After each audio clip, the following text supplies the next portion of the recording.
नमस्कार, मैं हूं नीलू। तो देखिए, अमेरिकी राष्ट्रपति ने एक बार फिर से टैरिफ का कह लीजिए खेल शुरू कर दिया है।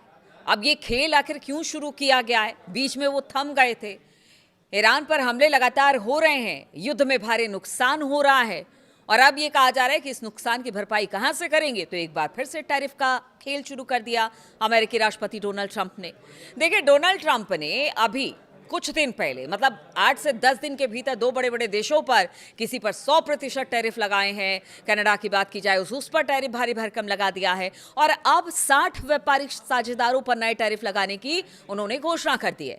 इसके तहत इन देशों से होने वाले आयात पर 10% से 12.5% तक टैक्स लगा दिया जाएगा।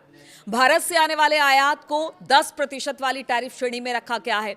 अमेरिका ने आरोप लगाया कि इन उत्पादों को बनाने में जबरन मजदूरी का इस्तेमाल किया गया है। यह कदम ऐसे समय में उठाया गया जब अमेरिकी सुप्रीम कोर्ट से मिली करारी हार के बाद लगाए गए अस्थायी टैक्स की समय सीमा शुक्रवार को समाप्त हो रही है।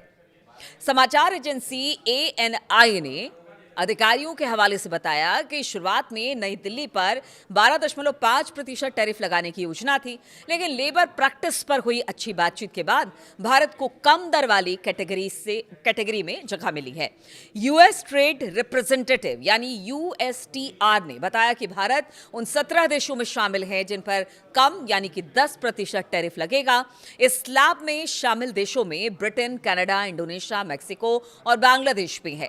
अमेरिकी व्यापार प्रतिनिधि जेमिसन ग्रीर ने कहा कि अमेरिका ने जबरन मजदूरी से बने सामान के आयात पर लगभग 1 सदी से रोक लगाई हुई है और इसे सख्ती से लागू अब किया जाता है। अब समय आ गया है कि हमारे व्यापारिक साझेदार भी ऐसा ही करें। ये नए टैरिफ शुक्रवार रात 12 बजे से लागू होने वाले हैं। ग्रीर ने उन साझेदारों की तारीफ की जिन्होंने इस मामले में तेजी से कदम उठाए। उन्होंने कहा कि मैं उन ट्रेड पार्टनर्स से उत्साहित हूं जिन्होंने जबरन मजदूरी से बने सामान के आयात पर रोक लगाने के लिए तेजी से कदम उठाए। मैं उनके प्रभावी काम से सुनिश्चित करने के लिए उत्सुक हूं। अमेरिका ने ये टैरिफ ट्रेड एक्ट 1974 की धारा 301 के तहत लगाए हैं और ये धारा राष्ट्रपति को उन देशों पर आयात टैक्स और अन्य प्रतिबंध लगाने की इजाजत देती है जो अनुचित, बेवजह या भेदभावपूर्ण व्यापारिक तरीके अपनाते हैं। अब देखिए, अपने हिसाब से सब कुछ करते हैं। हाँ, इसमें थोड़ा सा कानून का सहारा लिया जाता है, लेकिन किसको, कौन से कानून को कहां पर अप्लाई करते हैं, ये ट्रंप अच्छी तरह से जानते हैं और इसका इस्तेमाल कैसे करना है, चाहे बेजाई इस्तेमाल क्यों ना करना पड़े, उसका इस्तेमाल करते हैं। ट्रंप ने अपने पहले कार्यकाल में चीन पर भारी टैरिफ लगाने के लिए धारा 301 का इस्तेमाल किया था और वो अदालती चुनौतियों में भी टिके रहे थे।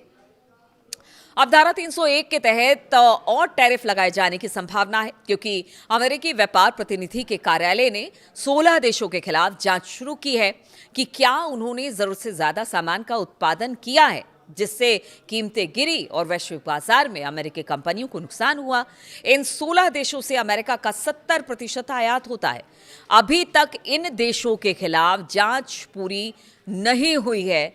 अब ऐसे देखिए, अब जेनरिक दवाओं पर भी उन्होंने टैक्स लगा दिया, कनाडा पर भी टैक्स भारी भरकम लगाया और अब ये कहा जा रहा है कि 10 से 12% का टैरिफ भी वो लगाने जा रहे हैं। तो इसको क्या माना जाए?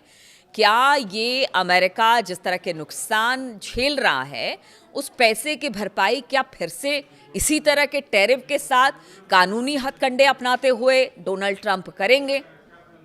ये तो अब देखना होगा कि धीरे धीरे आगे और भी क्या ऐसे देश हैं जिन पर टैरिफ और बढ़ाया जाता है। अब इसको लेकर यही कहा जा रहा है कि अमेरिका के इस कदम से एक बार फिर से चीज़ों के दाम महंगे होंगे। इसका असर बहुत सारी चीज़ों पर पड़ेगा, लेकिन टैरिफ गेम एक बार फिर से डोनाल्ड ट्रंप ने खेलना शुरू कर दिया है। बहुत बहुत शुक्रिया मेरे साथ इस वीडियो में शामिल होने के लिए।